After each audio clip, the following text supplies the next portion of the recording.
Yesterday, we talked about the protest, the left-wing violence that was planned, scheduled for 4 p.m. Eastern. And we knew this because the ecosphere of left-wing groups, they're kind of all interconnected, although they try to maintain some separation so that they have plausible deniability when one group goes a little bit too far in their violence.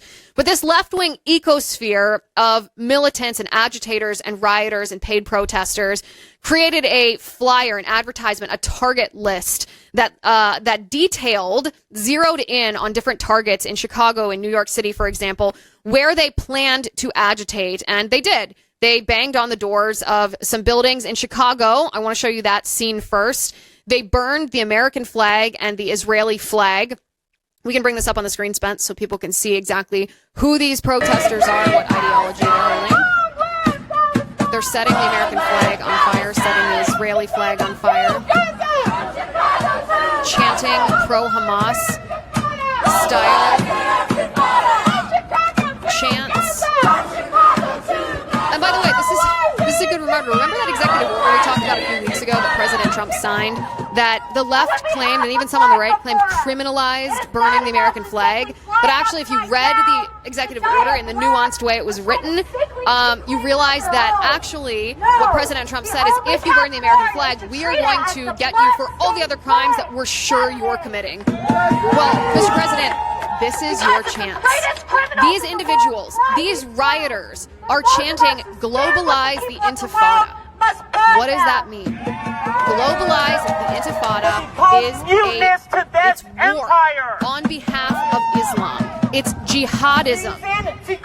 It is a violent ideology. It is a call for what Hamas did to Israel on October 7th to be done to us here. We don't want Zionists here, is what they're chanting. And it was not just in Chicago where the group behind enemy lines is based. This was also true in New York City.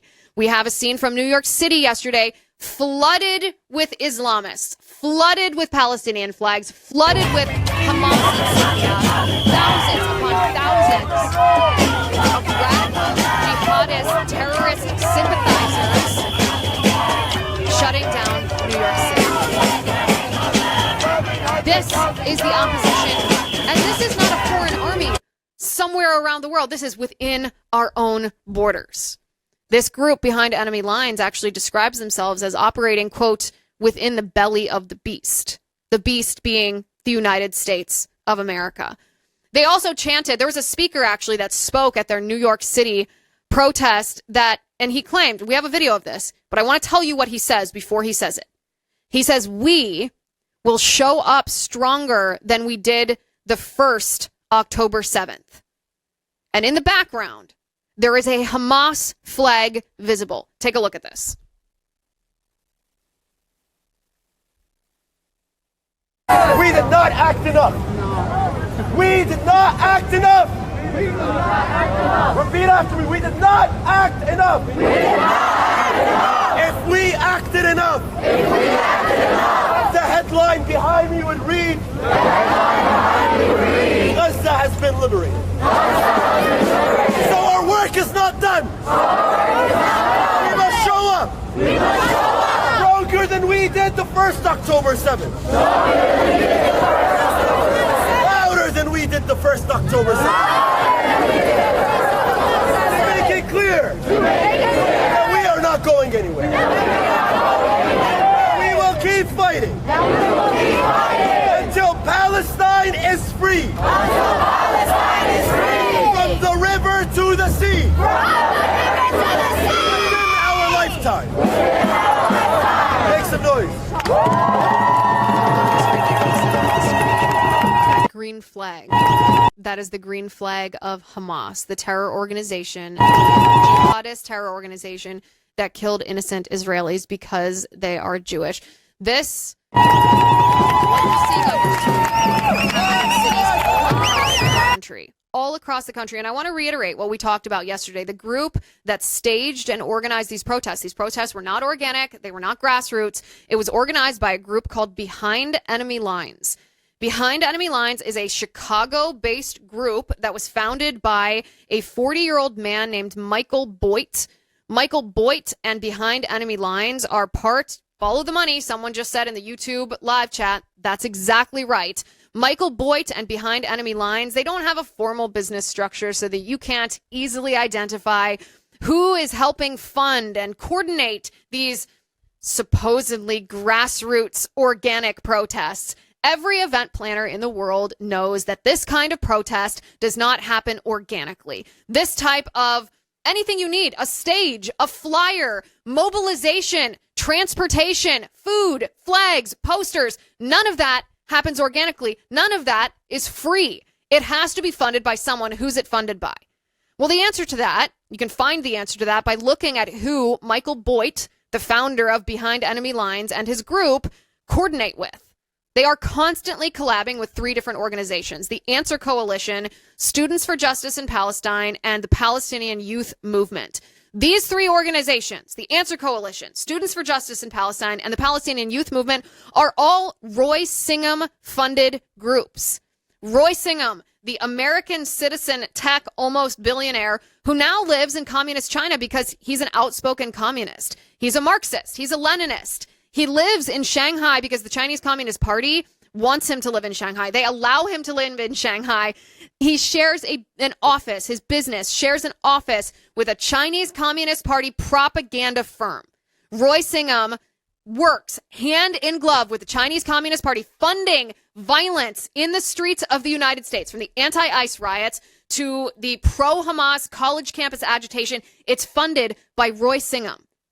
It's funded by Roy Singham, hand in glove with the Chinese communists, because that's the strategy the Chinese communists have told us. They've signaled us. They've admitted that their strategy for unseating the United States as the world dominant superpower is to cause domestic unrest within the United States, and Roy Singham is funding that. He's funding that. We talked about this yesterday. If you want a full breakdown of these groups and who's behind them and where the money's coming from, go back, go on Spotify, go on YouTube, go on X, and watch yesterday's show. And listen, I want to tell you today, we're doing our part here on the show, you and I.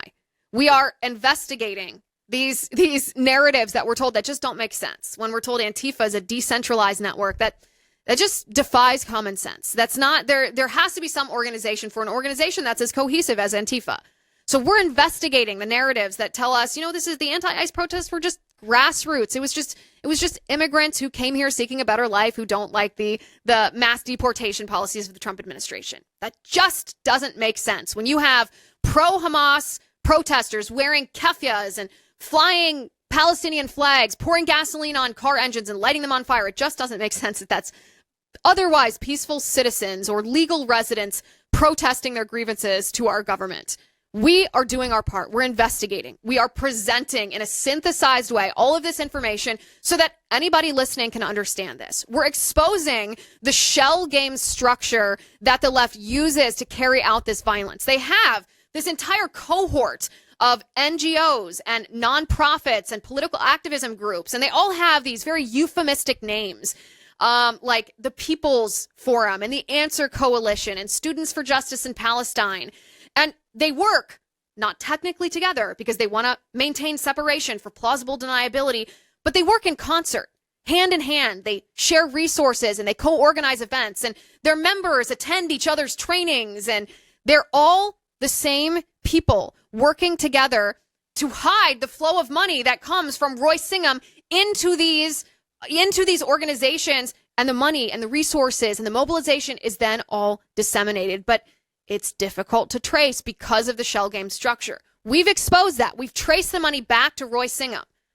We're doing our part. You're doing your part. You're raising your voices. You're making sure that those around you, your family and your friends and other conservatives and common sense centrists and people on the left who reject the wokeness of the Democrat Party understand this. You're forcing some coverage of this from the mainstream media. You're making sure that your elected officials are aware of this, because let's be real, our congressional leadership aren't exactly leaders. We lead them to what we want them to do. You're making sure they hear it by doing your part. But now the FBI and the Department of Homeland Security and the Treasury Department and the DOJ, they have a role to play. It's time for them to do their part. The FBI needs to investigate every single, not just Roy Singham, every single group that is associated with any of Royce Singham's dollars.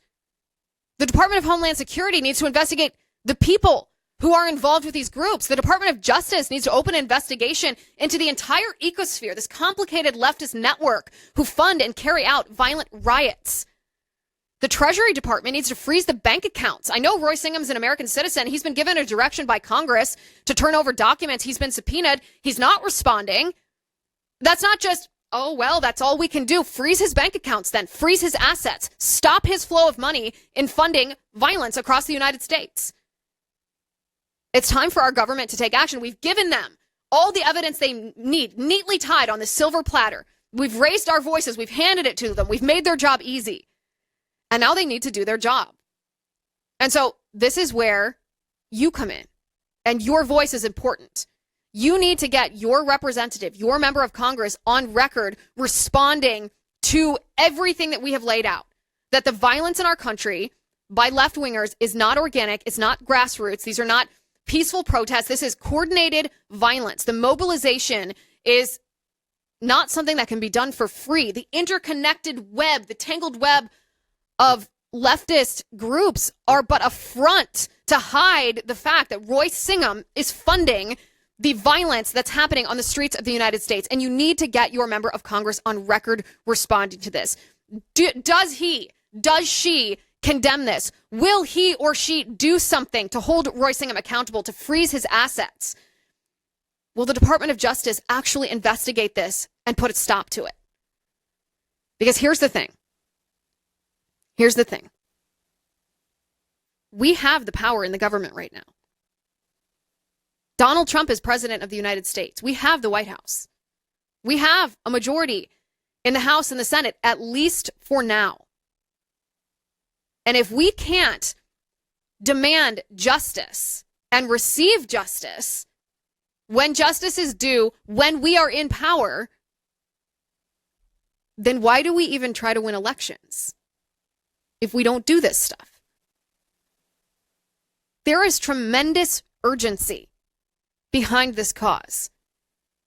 You and I have a limited amount of time to demand justice from our government before the power in our government is going to shift to those who hate us. We are giving our government, from the Trump administration, the Department of Justice, the Department of Homeland Security, the FBI, we are giving them the information they need, our members of Congress. We are giving them everything. This case is black and white. It's cut and dry. It's an easy one. Do something with it. Don't let our efforts be in vain when we are the ones who suffer from the left-wing violence.